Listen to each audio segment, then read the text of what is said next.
Hi there, and welcome to another episode of The Pack Breakers, a show about tobacco harm reduction and the people of tobacco harm reduction.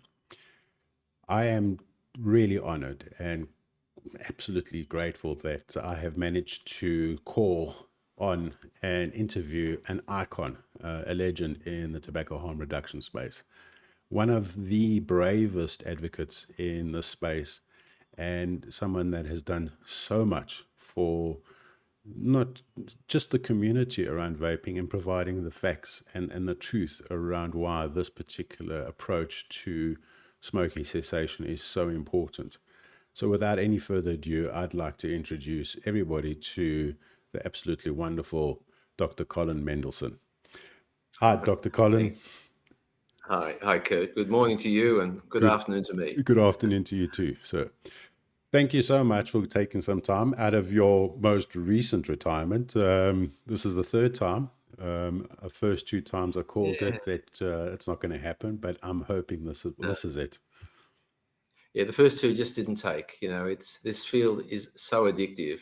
It it just kept drawing me back, and I still get the temptation to go back because it's so interesting, and there's still so much to do. But this time it has to work. It's just time for me to move on.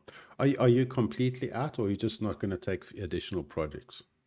Yeah, look, I'm finishing off the projects that I had started before I retired. So I've got some presentations to give and some articles to finish that have been submitted for review.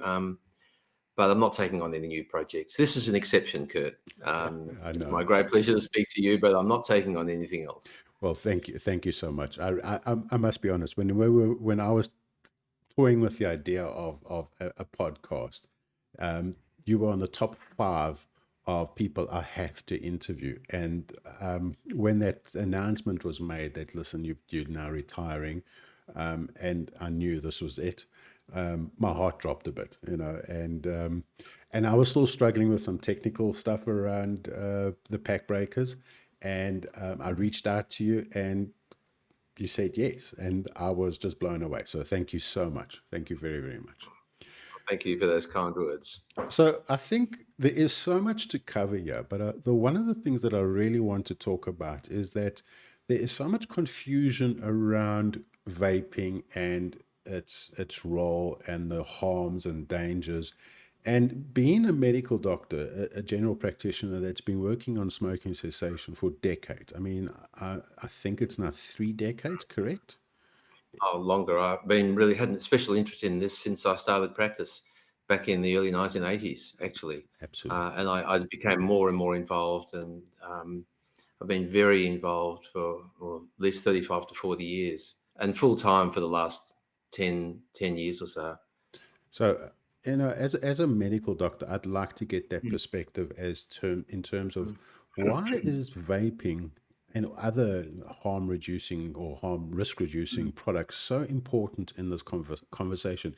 If, for example, a patient that walks through the door and is a heavy smoker or is a smoker that wants to quit, mm, that's failing to achieve that goal, like I did for 10 years, mm. what would you say to them? Because there's so much fear around vaping products and what it could do and what's been said Mm. out there. How would you approach it? Yeah, look, I think the first thing to understand is that the traditional methods that we use to help people quit smoking are not very effective. I mean, we've been focused on those and then we go over and over them and we try and tweak them to make them a little bit better, but they have very low success rates. In the clinical trials, for example, of the best available pharmaceutical treatments, varenicline, Champix, and nicotine patches, in the Cochrane reviews, only 8 to 14% of people have quit smoking after 6 months. That's in the clinical trial with good behavioural care. After 4 years, in those high quality randomized controlled trials, only 6% of people are still abstinent. So 94% are still smoking. So it just doesn't work. It hasn't been working. And people have the experience that you've had, that most smokers in their 40s have tried on average about 30 times to quit. And some people can never quit. So I think we have to accept that the traditional methods just aren't good enough, and we have to look for other options. And tobacco harm reduction ticks all the boxes. I mean, the priority is to protect people from serious smoking-related disease. It's all about preventing cancer, heart disease, and lung disease. It's not about stopping nicotine. It's not about smashing the tobacco companies. It's not about stopping people from doing this. It's about saving lives. And we're left with the vast majority of smokers who continue to remain at high risk. And our responsibility as a doctor is that we have an ethical obligation to do the best possible thing we can to help the patient in front of us. Now, whether kids are using these products or there's some other problem in the public health is not to be ignored, but our priority is what's going to help this person in front of me. And if this person in front of me is going to keep smoking, in spite of all the things I've given them, and I've always usually tried everything, and other people have as well, then I think it's unethical to withhold tobacco harm reduction because it works for many people. It doesn't work for everyone, and it saves lives and protects people from serious repercussions. And I think doctors need to, as Professor Nancy Rigotti from Harvard University said in a major editorial in the New England Journal of Medicine recently, basically she said, look, we have enough evidence now. It's time for doctors to embrace this treatment and accept it as a mainstream part of medical care. And I entirely agree with her. She knows much more about this field than I do, but I respect her opinion, and I agree entirely that it's time now to accept that if our priority is to save lives, prevent lung cancer, heart disease, we can't ignore this treatment. Absolutely. I mean, it's just part of a toolkit. I mean, I've taken the standing that it's I don't care how you quit smoking. Yeah. I just care that it's Yeah. successful. Yeah, And exactly. whether it be through a cold turkey approach, which is Mhm. completely unsuccessful, whether it Yeah. is Yeah. through nicotine replacement therapies or through some kind of pharmaceutical aid, or Mm. even if it's Mm. holding a pencil between your two fingers, like I've Mm. heard before, Mm. I don't really Yeah. care. But what I do care about is how we are so quick to demonize or flog off Mm. a particular technique or method that Yeah. is proving to be incredibly successful, Yeah. purely because there is some kind of link or tie to an industry. And Yeah. and I think that sometimes there's been a lot of scope creep in my view, yeah. And sometimes I just think it is not not made, yeah. So they'll only accept solutions that come from a Yeah. certain quarter. Exactly. So I Yeah. mean, They've made a decision that they don't like vaping, and there's lots of reasons why people don't like vaping. One is they link it to the tobacco industry. Another is, as you say, we didn't think of that. Another is, well, the kids are doing it. Another is they're using a drug and people should stop drugs completely. There's also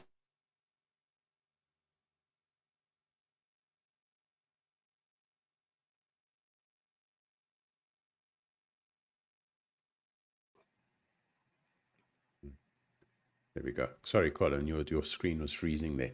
Um, right. so Okay. no, we're back again.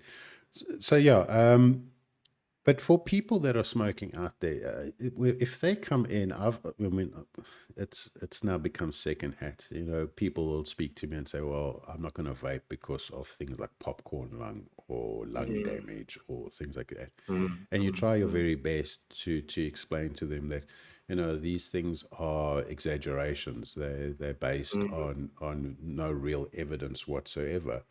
But obviously, it is not coming from a trusted source. I'm a consumer advocate. I mean, I'm not a scientist. I'm not a mm, doctor.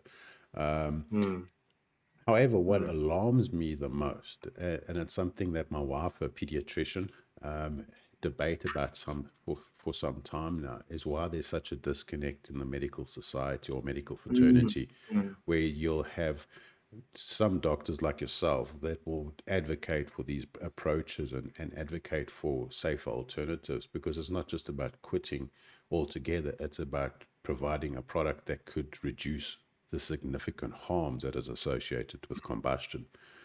But then you get the other side that are completely against it. I mean, it's there's no, like, almost no middle ground. It's binary. Mm. Mm. What, if there was doctors out there, medical doctors that were happening to stumble across the pack breakers, what kind of advice or guidance would you give them in terms of doing their own research? And I mean, you touched on the Mm. ethical point of view, but I sometimes think that they've been fed a certain narrative and they take it as that's it.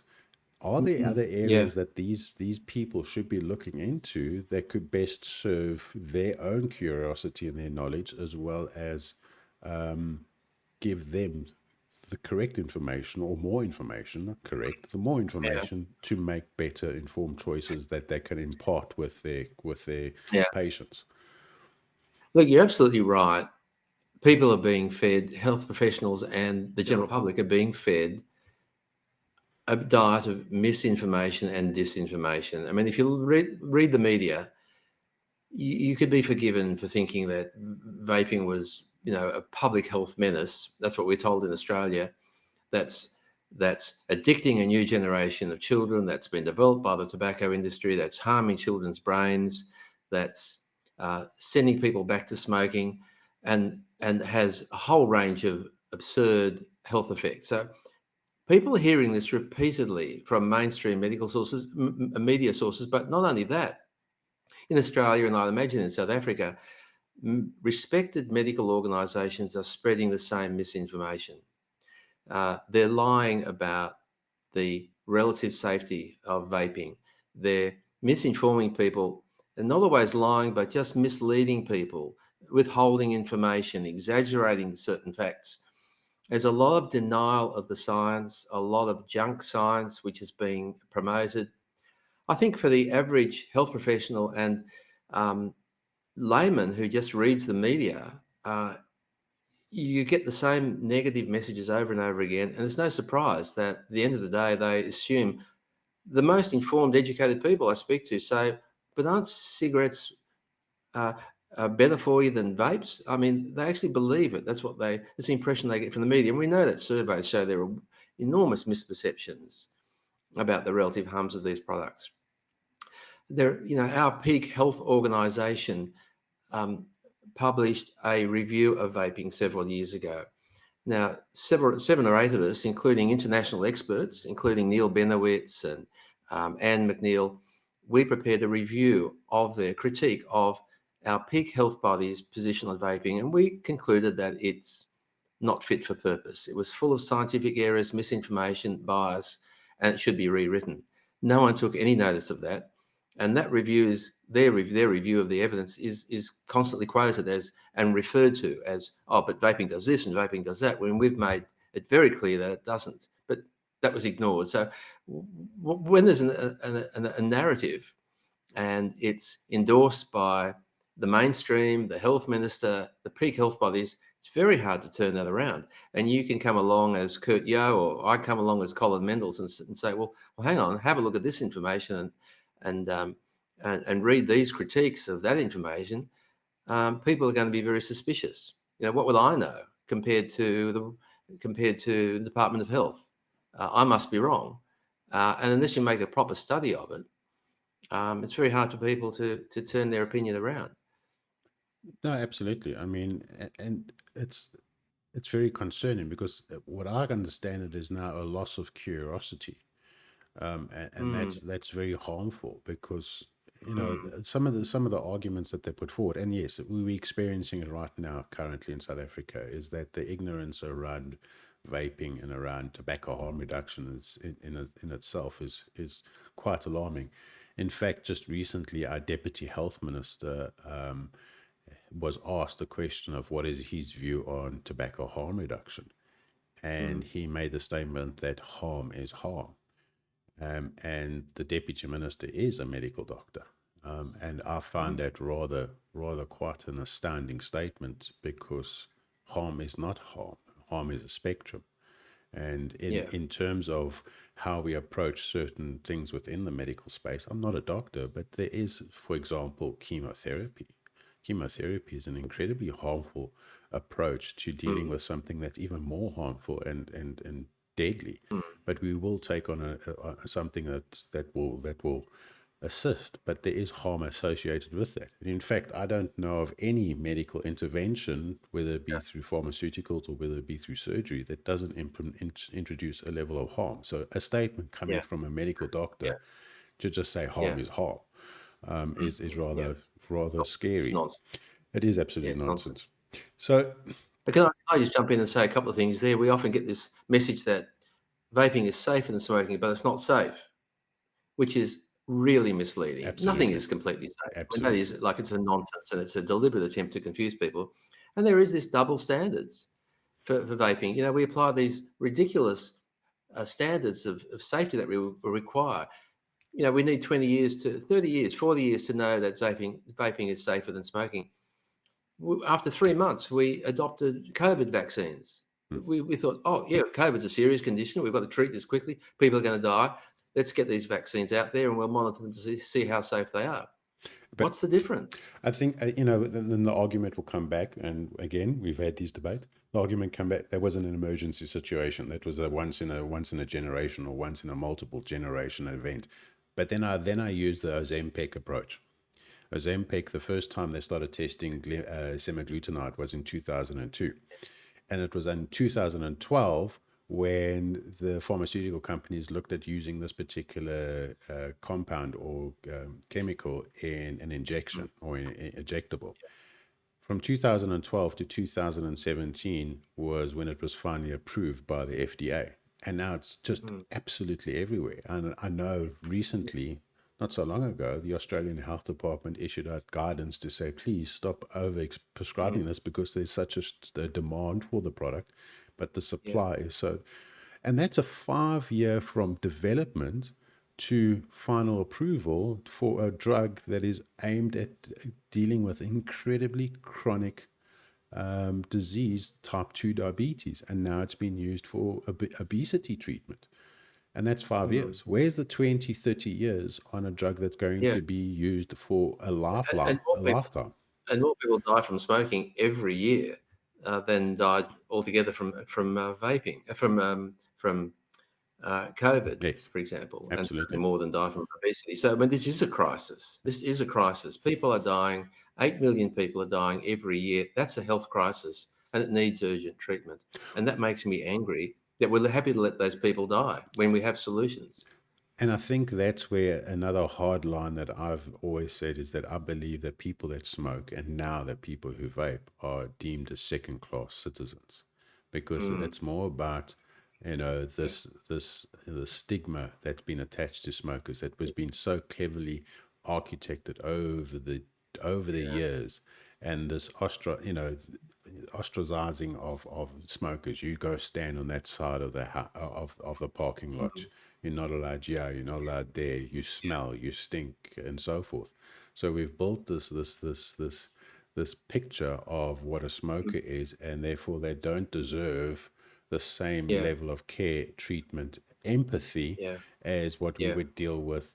And this is a very yeah, similar kind of discussions and similar kind of a feeling for me when we were dealing with HIV and AIDS. How mm, these yeah, people are they're dirty, they're filthy, their mm, practices have caused this, and therefore they should mm. suffer.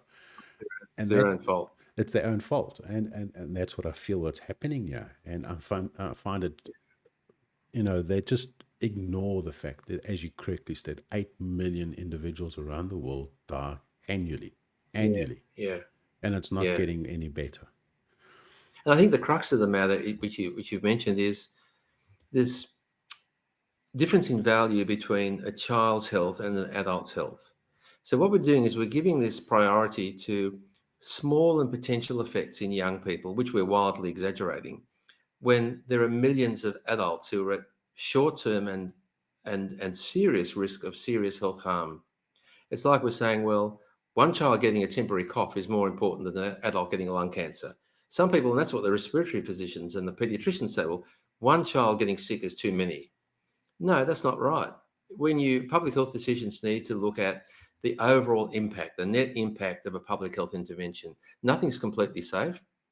Everything will have some harm, but by far there's a greater benefit from treating adults compared to the small harm and potential harm from these products getting into the hands of young people. And the way to prevent them getting into the hands of young people is not to ban them, but that's what we unfortunately are doing in Australia virtually and in South Africa.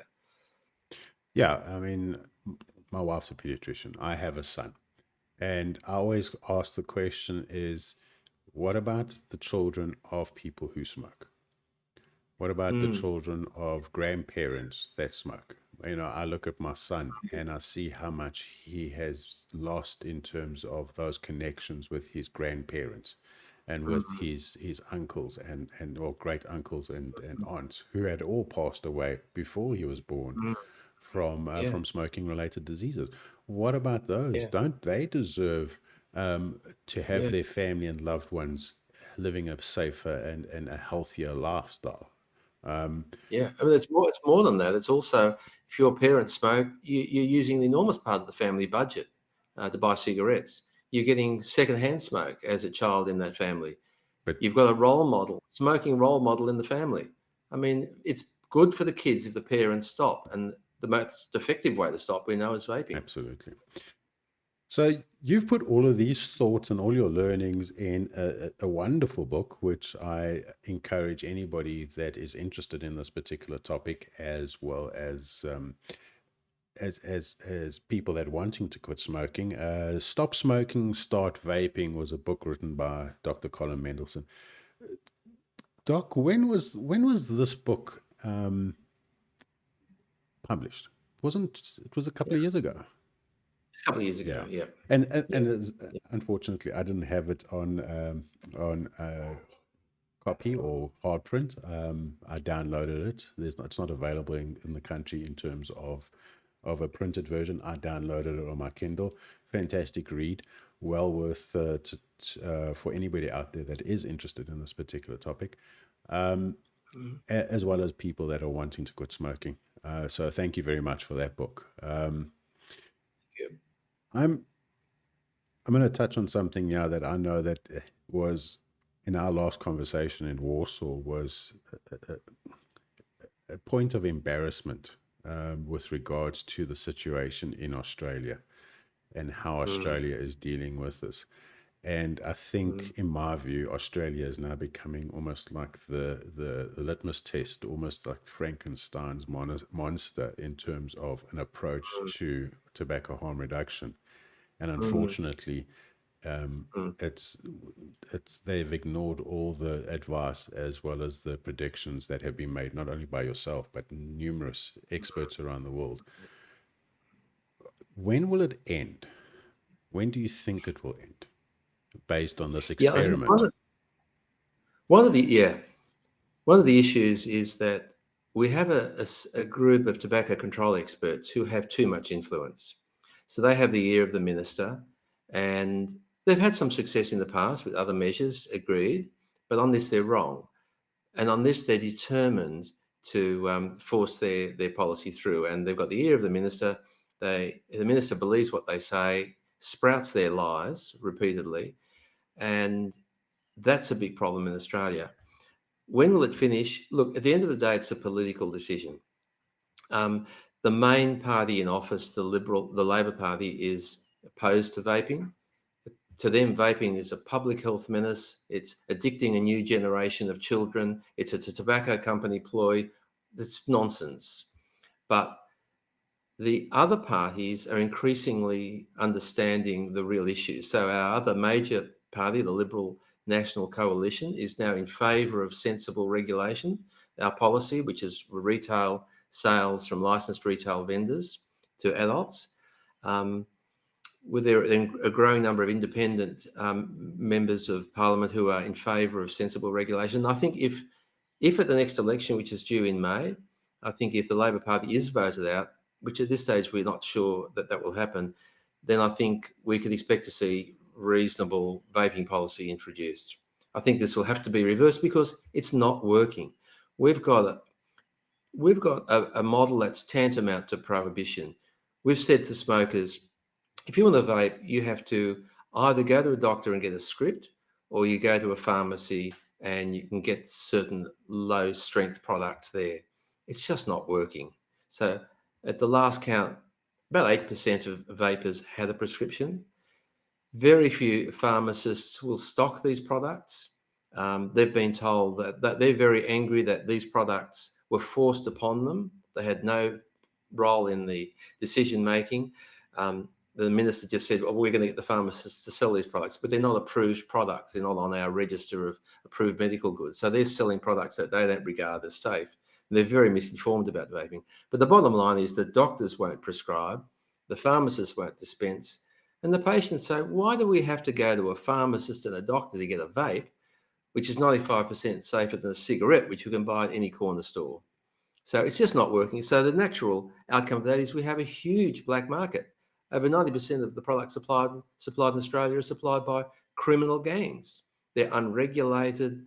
They're sold freely to children, and there's a turf war between these criminal gangs. It's a disaster.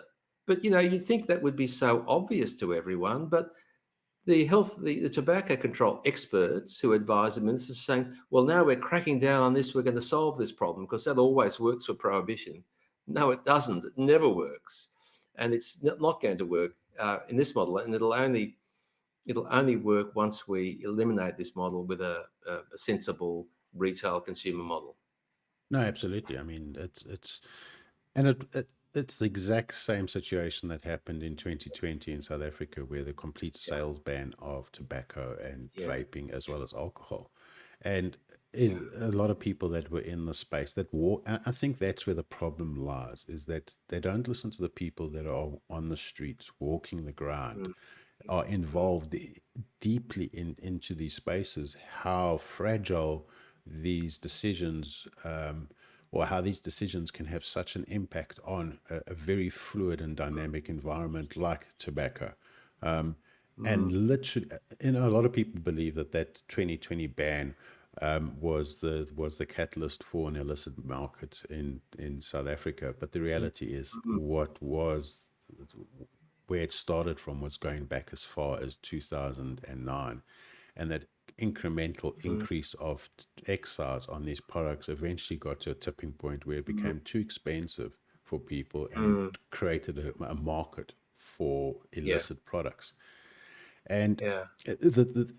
and you think, there is so much in the literature around what prohibition and the impact of prohibition has had on society, not only during that time, but then post prohibition, the 1920s alcohol prohibition. There's so much literature around that. And then we have very recent experiments like South Africa, which is a completely harebrained approach to it. I mean, you're locking people away in their houses for weeks or months on end. The anxiety goes through the roof. People are genuinely, going to use cigarettes and alcohol and so forth more. And then you tell them, no, that's not going to happen, purely because we want to keep the beds free from anything other than COVID. And suddenly there's a black market, that's an illicit market, that just explodes, and now there's no way to control it. It's gone. The horse is bolted, and now how much effort and how much cost will be needed to now try to reel that back? And as you said, it's rather devastating. My heart bleeds. And it's totally predictable too, Absolutely. Kurt. I mean, this is no surprise. Why do we have to learn this the hard way every time? Why can't we look at history and say, well, we know this doesn't work. Let's do something different. Let's look at what actually works, because this doesn't, and it's never worked. Because I think a lot of the medicals, the researchers out there, the tobacco control specialists, the individuals that have the ear of the Department of Health, or the lawmakers or decision makers over there, actually make their calls on spreadsheets, based on algorithms, but it's not based on actually walking the streets, actually interviewing and dealing with people at the ground to understand how this could turn in a different direction rapidly with far greater impact to society. So I really hope that in May or even during that, in May in Australia, that there is some kind of sensibility that brings or is brought back into Australia's politics as a whole, because I think there is a lot of Mm, a lot of misinformation and misguidance that's happening there. But the same is applying in South Africa. I mean, and now we're seeing, for example, the UK, which is absolutely mm, absurd. That's what's happening in the mm. UK. We thought it was solved. We thought this is the panacea. This is Yeah, this is the go-to model. Yeah, it is.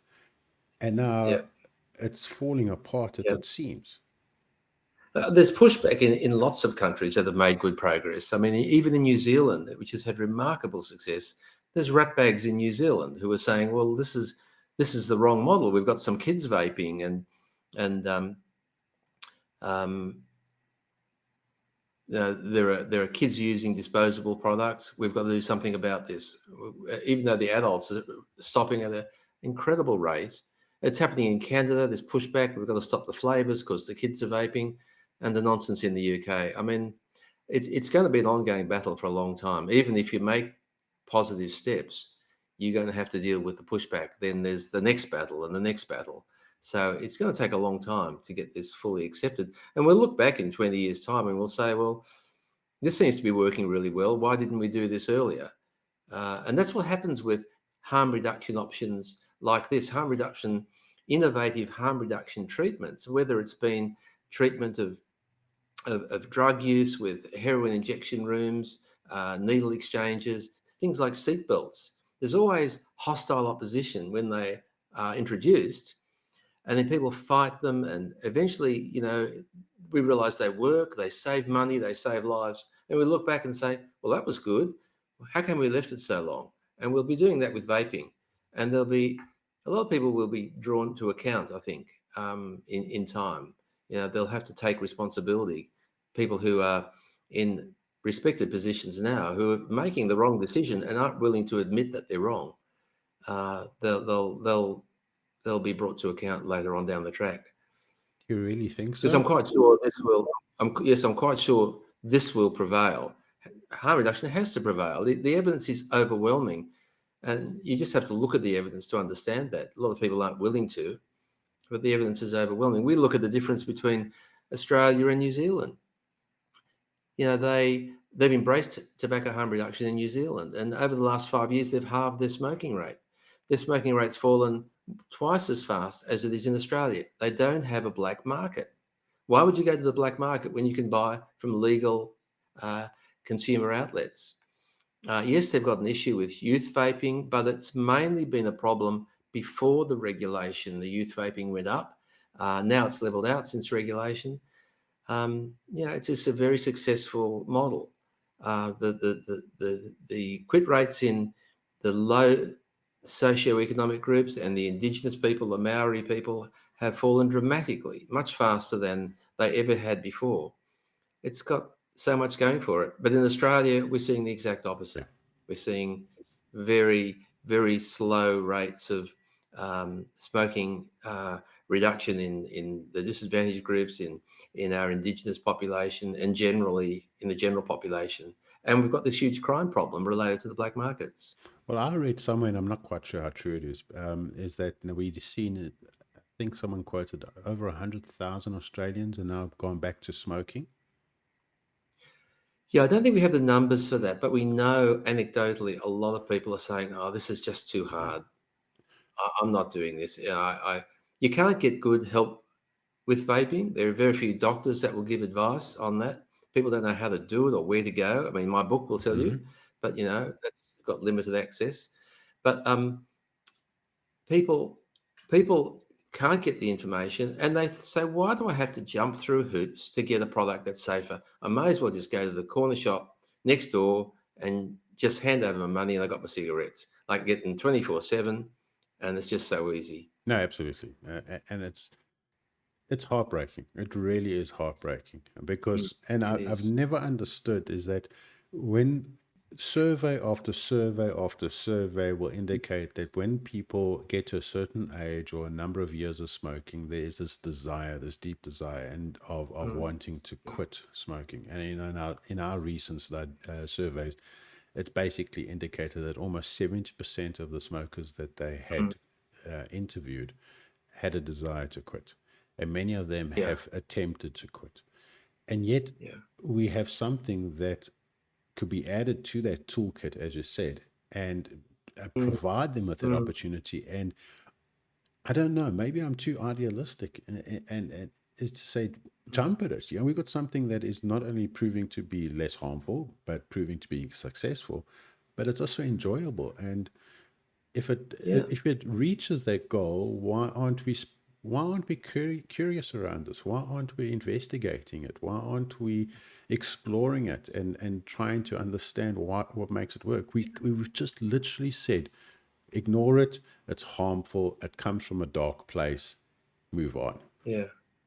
But the other interesting aspect is that it doesn't matter how successful a treatment is. If Champix works or counselling and nicotine works, that's all very well. But if no one uses them, it doesn't matter.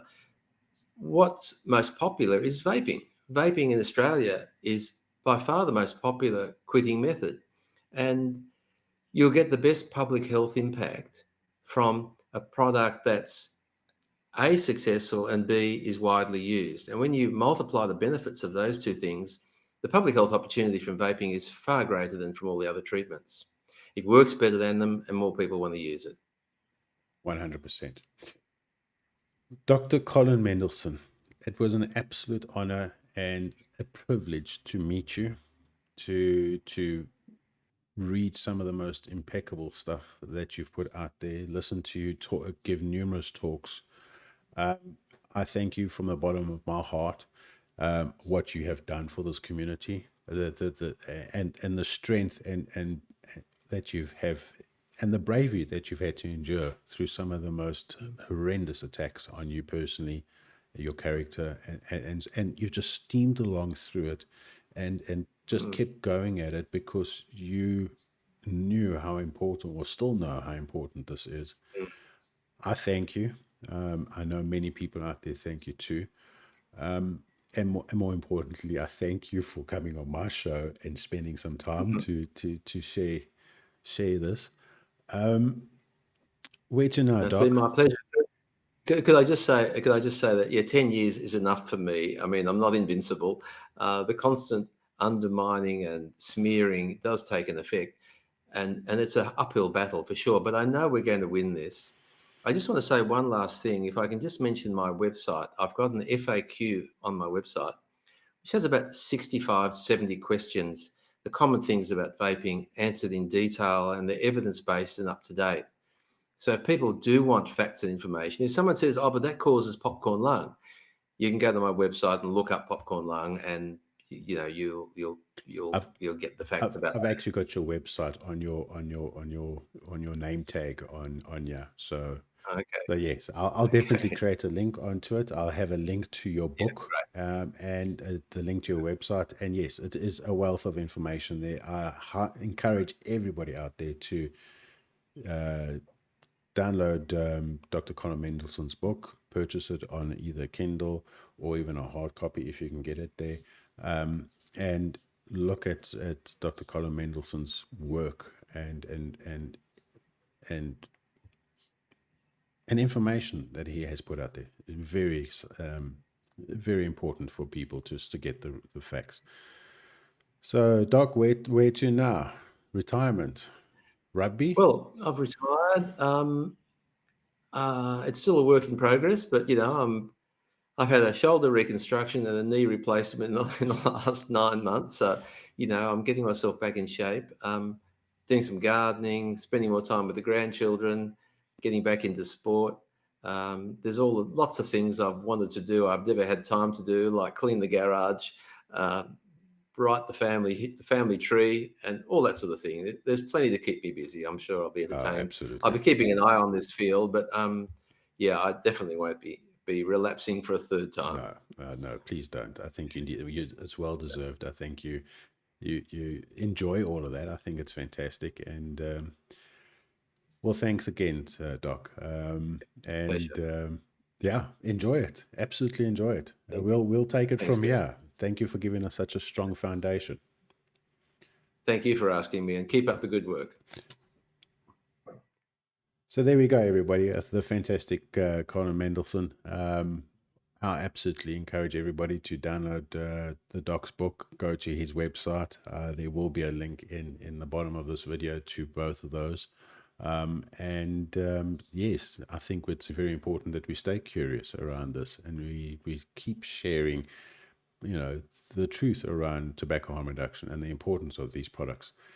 As once again, if you are interested in coming onto the show, please reach out to me at info@vsml.co.za.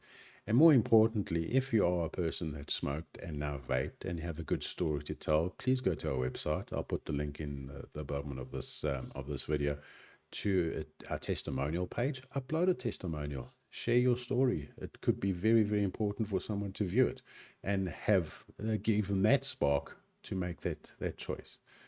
So thank you, everybody. And until next time, cheers.